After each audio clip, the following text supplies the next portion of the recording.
സാമ്പത്തിക സ്ഥിതി വളരെ ഭദ്രമാണ്. നമ്മൾ വെറുതെ പറയുന്നതാണ്.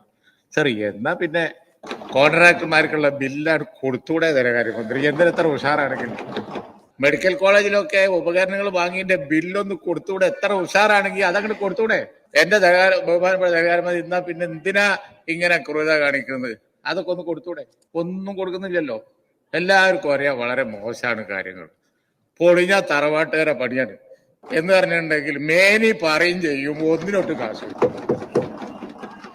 നാട്ടിലൊക്കെ നടക്കുമ്പോൾ ട്രില്യൺ ബില്യൺ ഒക്കെ എഴുതി വെച്ചിട്ടുണ്ട്, വലിയ വലിയ ബോർഡ്, ട്രില്യൺ ലക്ഷ്യം.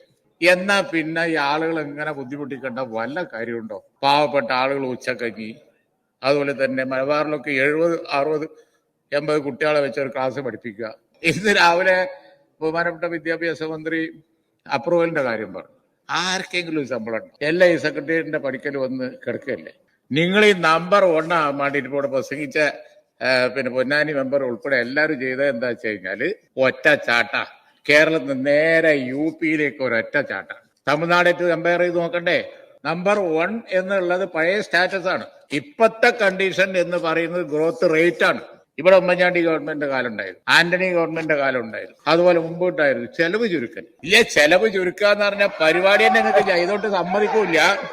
മാനവീയം, കേരളീയം, അതുപോലെ തന്നെ പലതും ഒരു കാര്യത്തിലും ദൂരത്തിൽ പരസ്യം കൊടുക്കല്, ബോർഡ് എഴുതി വെക്കല്. ഞാൻ അതാ പറഞ്ഞത്, മേനി നടിക്കുന്ന കാര്യത്തിൽ യാതൊരു കുറവുമില്ല. അപ്പൊ ഇന്ന് UP-യും ബീഹാറും പോയി ഇപ്പോ അമേരിക്ക കമ്പയർ. നിങ്ങൾ ട്രംപിന്റെ അവസ്ഥ മനസ്സിലാക്കണ്ടേ എന്നാണ് ഒരു മെമ്പർ അവിടുന്ന് ചോദിച്ചത്. സാറ്, ട്രംപിന്റെ അവസ്ഥ വളരെ മോശം തന്നെയാണ്.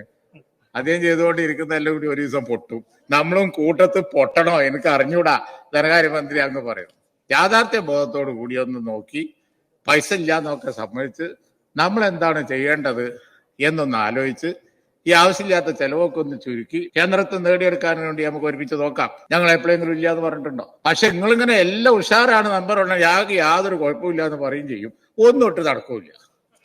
ഈ ഒരു കണ്ടീഷൻ ഇവിടെ ഈ മെമ്പർമാരെ കൊണ്ട് എനിക്ക് പറയാനുള്ളത്, ഈ മെമ്പർമാരെ കൊണ്ട് അവർക്ക് ബോധ്യമില്ലാത്തൊരു കാര്യം പറയിക്കരുത്. ഒരാൾക്കും ഇത് ബോധ്യമില്ല.